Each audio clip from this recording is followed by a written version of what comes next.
அனைவருக்கும் வணக்கம். இயற்கை இறைவனின் இணையில்லா ஓவியம் என்பது இயற்கை பற்றிய அழகிய பொன்மொழி. மணி நீரும் மண்ணும் மலையும் அணிநிலர் காடும் உடையது அரண் என்கிறது திருக்குறள். வீடும் நாடும் நமது இரு கண்கள். வீடானாலும் சரி, நாடானாலும் சரி, அதை சுத்தமாக வைத்திருப்பது நம் கடமை. அருமை நண்பர்களே, இதையே நம் முன்னோர்கள் கூழானாலும் குளித்து குடி, தந்தையானாலும் கசக்கி கட்டு என்று கூறியுள்ளனர். இன்பமாய் வாழ இடமளித்து, உயிர்கள் வாழ தூய காற்றை தந்து, ஒப்பில்லா குடிநீரும் தந்து நம்மை வாழ வைத்துக் கொண்டிருக்கிறாள் நம் இயற்கை அன்னை. உயிர்கள் வாழ இடம் தருகிறது நிலம், அதை அழிக்க முயற்சி செய்கிறது மனித குலம். நீ தூக்கிச் செல்லும் பாலித்தீன் பைகள் தேசத்தின் தூக்கு கயிறு. ஆய்வு சொல்கிறது, அத்தனை நதியின் காம்புகளும் அதிவிரைவில் வற்றி விடுமாம்.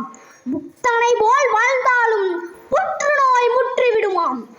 ஈக்கள் முதல் பூக்கள் வரை மலடாகுமாம். அருமை நண்பர்களே, 5 செயல்களை செய்பவன் இந்த மண்ணில் நல்ல வண்ணம் வாழலாம் என்கிறது சிறுமஞ்ச மூலம். அது என்னவென்று கேட்கிறீங்களா? வாங்க சொல்றேன். 1. குளம் வெட்டுகிறவன். 2. நீர் வழிந்து ஓட வாய்க்கால் அமைப்பவன். 3. பொது கிணறு அமைப்பவன். 4. விளைநிலம் உருவாக்குபவன். 5. மரம் நடுபவன். அருமை நண்பர்களே, தமிழர்களைப் போல இயற்கையை போற்றியவர்களும் இல்லை, மறந்தவர்களும் இல்லை. முல்லைக்கு தேர் கொடுத்ததும், மயிலுக்கு போர்வை தந்ததும் இயற்கையை நேசிப்பதன் அடையாளமின்றி வேறு என்ன? இன்று இயற்கை வளத்தை தொலைத்துவிட்டு அண்டை மாநிலத்திடம் தண்ணீர் வேண்டும் என்று கையேந்தி நிற்கிறோம்.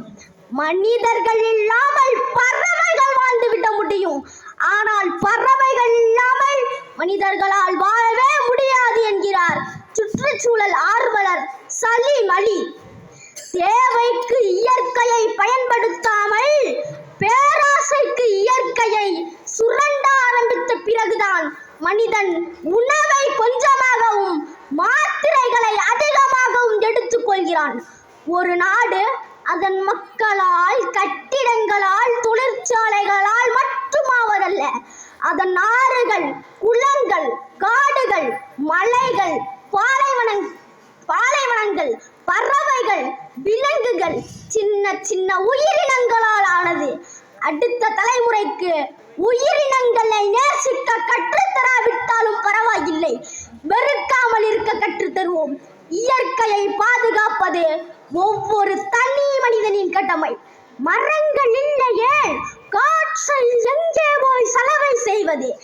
மரங்கள் இல்லையே மழைக்காக எங்கே போய் மனு செய்வது என்ற வைரமுத்துவின் கேள்வியை உங்கள் முன்விட்டு விடைபெறுகிறேன். நன்றி, வணக்கம். பாராட்டுக்கள்.